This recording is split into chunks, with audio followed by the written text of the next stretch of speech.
Hello and welcome back to the Gold Traders channel. Today we're going to be talking about hallmarks. If you want to learn about hallmarks, there are many resources available online. Gov.uk, for example, has a free PDF that goes through the rules and regulations of hallmarking, including common metal purities in the UK, and the parts that are required in order to make a hallmark legally count, including the assay office marks, although it doesn't go over the historical ones. It also has information on optional marks, including a date letter, which for older pieces can be very useful to know about. However, as this document is talking about modern day regulation, it isn't entirely practical for people who are looking to date an older item of theirs. In that case, you'd probably have to find a graphic such as this and have a bit of a go yourself. However, that is a little bit of a daunting task. So, in today's video, I've got a lovely box of jewellery and gold items here. We're going to go through them, look at the marks, and have a bit of a go at reading and dating them. Something that is important to remember as I pick out this first item is to remember that not all gold items are made equal. If your item wasn't made in the UK or was made prior to 1973, it may not have a traditional hallmark. For example, this one has a 14K stamp, so we know it's 14 carat, but we're not going to be able to date it from that. Similarly, many European countries do not have the same hallmarking standards that we do. For example, this is a Swiss hallmark that tells you what the gold is, but there is no assay office or date mark. But now we're moving on to something that does have a UK hallmark, and it's this lovely little watch case here. So we can see the hallmark on the inside just there, and if we bring it up to the close camera, there's a bit of wear and tear on it, but you can see the 375, the 1934 date letter, and the London Assay Office symbol. We're now going back into the box and picking out a lovely little charm bracelet here. Fortunately, charm bracelets tend to always have their hallmarks in the same place, which is on the back of the main clasp just there. So flip it over now. And the hallmark on this one does look pretty good, but there is some degrading due to the age of it.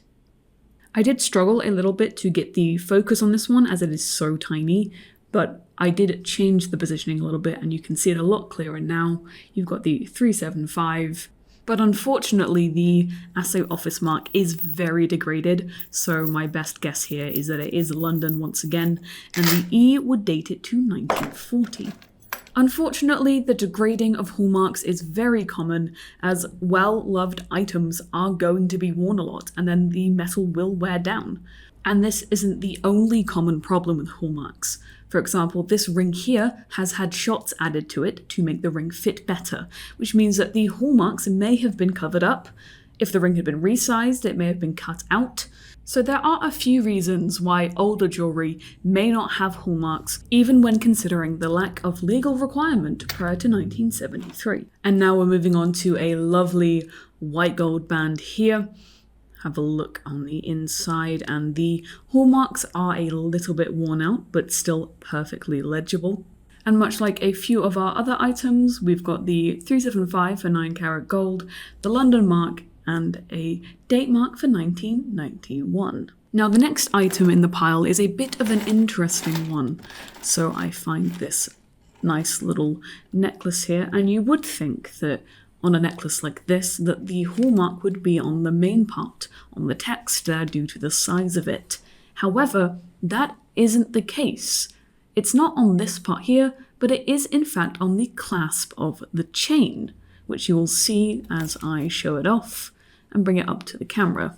And the hallmark here itself is quite interesting, as it has a 375 on one side, but then a full hallmark on the other, including the mark for when items are imported and then hallmarked in London. The hallmark reveals the item was hallmarked in 1987, but could have been imported as early as 1975.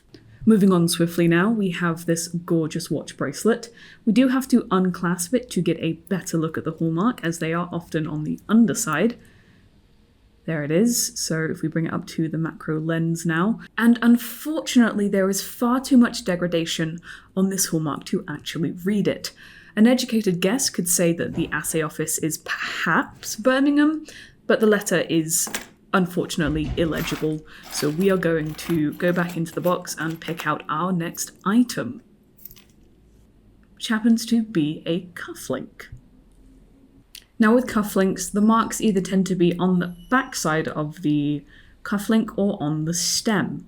In this case, it's on the stem, although this item doesn't have a proper hallmark. It's got a 585 stamp, which is 14 carat, which would suggest to me that this item was made prior to 1973 and not in the UK. And as pretty as it is, we are looking for actual hallmarks, so let's move on. We now have this gorgeous looking wedding band. With its colour, I would say it's about 22 carat, so if we have a look at the hallmark that's on the inside there, should very quickly confirm that yes, it is a 22 carat band, and it does seem to need a little bit of cleaning, but you can see the Birmingham anchor there and the letter F, which seems to most closely resemble the date letter for 1930. So that's a fascinating little bit of history there. Pop it back in the pile and we'll go digging for something else. And I have gone for this gorgeous rose gold band, which has perhaps the best hallmark we have seen all day. Just look how lovely and legible that is, with the 375, the anchor and the letter Q. And to my surprise, this letter Q most matches the date letter for 1915, which is absolutely incredible.